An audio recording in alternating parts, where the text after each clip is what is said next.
Nah, ketika kita sudah mengetahui bahwa ternyata setiap anak atau setiap peserta didik itu berbeda, maka kita harus menghadapi, mendidik, membina, dan men-treat mereka dengan cara yang berbeda-beda pula, sesuai dengan karakteristik dan potensi lahiriah mereka.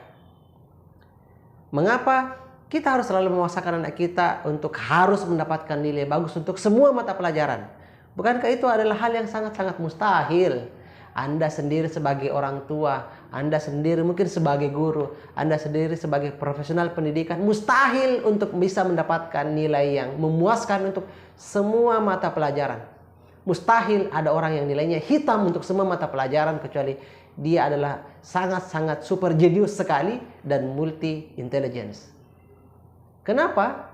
Karena yang namanya kecerdasan, minat, bakat, potensi, skill itu lagi-lagi adalah berbeda. Mulai dari pelajaran matematika, bahasa Indonesia, bahasa Inggris, IPA, IPS, PPKN, agama, muatan lokal, seni, olahraga, dan sebagainya. Itu tidak bisa dipaksakan kepada semua murid kita untuk mendapatkan nilai yang bagus, yang memuaskan, nilai yang hitam, karena pada dasarnya mereka berbeda. Daya tangkapnya berbeda, minatnya berbeda. Dan ketika kita melakukan ini, memaksakan ini kepada anak murid kita, maka kita melakukan tindakan yang disebut dengan pembodohan massal, di mana kita sendiri mustahil untuk melakukannya, kita sendiri pasti tidak bisa melakukannya, tapi kita memaksakan kepada murid kita, anak-anak kita, untuk bisa hitam nilainya di semua mata pelajaran, untuk bisa menguasai mata pelajaran. Apalagi dengan sistem pendidikan Indonesia yang notabene-nya dari SD, SMP, SMA itu kurikulumnya ada banyak sekali mata pelajaran yang harus dipelajari dalam satu semester. Ada yang sampai 13, ada yang sampai 15, bahkan ada yang 18 mata pelajaran yang harus dikuasai dalam satu semester. Tentunya ini adalah hal yang hampir mustahil untuk dikerjakan. Karena kenapa? Terlalu banyak materi yang harus diserap, terlalu banyak materi yang harus diingat, terlalu banyak materi yang harus dipahami di waktu yang relatif singkat. Sedangkan kalau kita mengacu kepada pendidikan di luar negeri, contoh misalnya di Jepang, atau mungkin di Australia, atau mungkin di negara-negara Eropa dan sebagainya, itu biasanya mata pelajarannya jauh lebih sedikit daripada di Indonesia. Karena kenapa?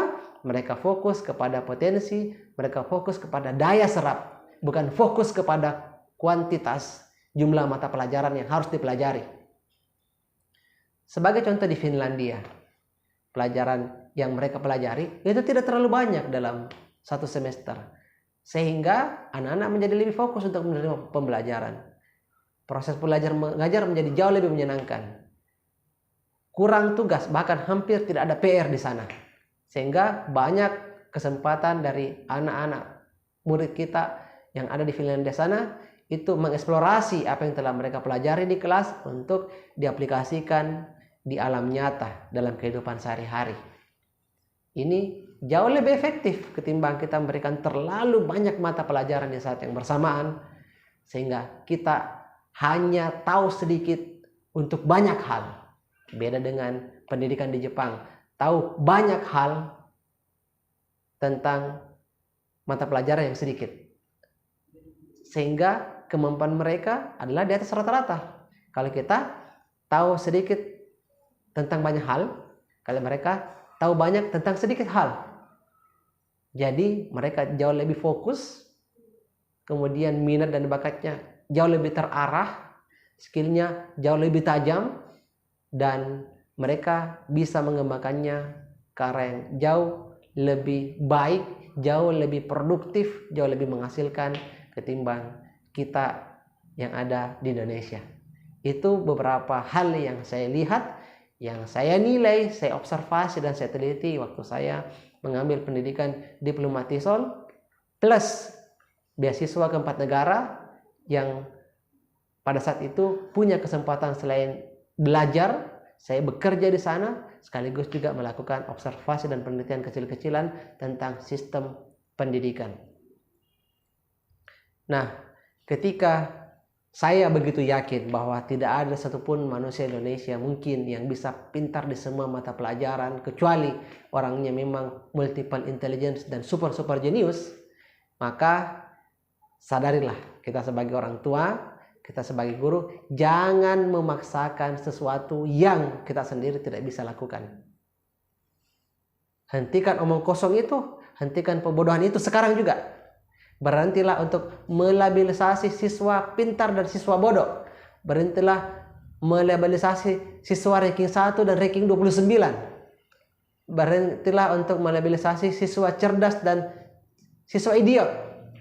Berhentilah untuk memata-matakan kelas akselerasi dan kelas biasa, sekolah unggulan dan bukan unggulan. Karena hal itu justru akan mematikan yang namanya kreativitas, menghentikan inovasi, melemahkan daya saing, sekaligus bisa membunuh karakter dari anak-anak kita, murid-murid kita di sekolah maupun di rumah. Apatah lagi Anda sebagai seorang profesional pendidikan, ketika melakukan itu semua, maka pada saat itu juga kita bukannya mencerdaskan kehidupan bangsa, justru membuat pendidikan di bangsa kita semakin terpuruk. Jika kita tetap melakukannya, maka jangan salahkan jika suatu hari nanti kita menyesal dan mendapati generasi kita menjadi generasi yang pembangkang, idiot, generasi kiri yang hatinya mati karena kesalahan dan kelalaian yang kita lakukan selama ini. Maka teman-teman sekalian, Bapak Ibu sekalian, hari ini saya menghimbau melalui video edukasi ini, melalui e-course ini, mulailah kita memperbaiki diri dan bijak dalam menghadapi anak-anak kita, dalam menghadapi murid-murid kita dengan segala keunikan, perbedaan karakter, potensi, minat, bakat, skill yang mereka miliki.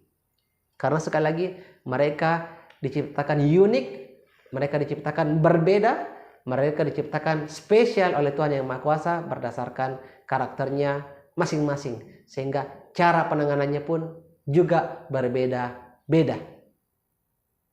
So teman-teman, sadarilah hal ini, dan ketika teman-teman telah menyadari hal ini, silahkan disampaikan kepada teman-teman profesional pendidikan yang lain, sampaikan kepada guru-guru yang lain, kepada para orang tua untuk stop labalisasi, stop menyamaratakan setiap siswa dari segi metode pengajaran, dan juga stop untuk memaksakan nilai hitam untuk semua mata pelajaran.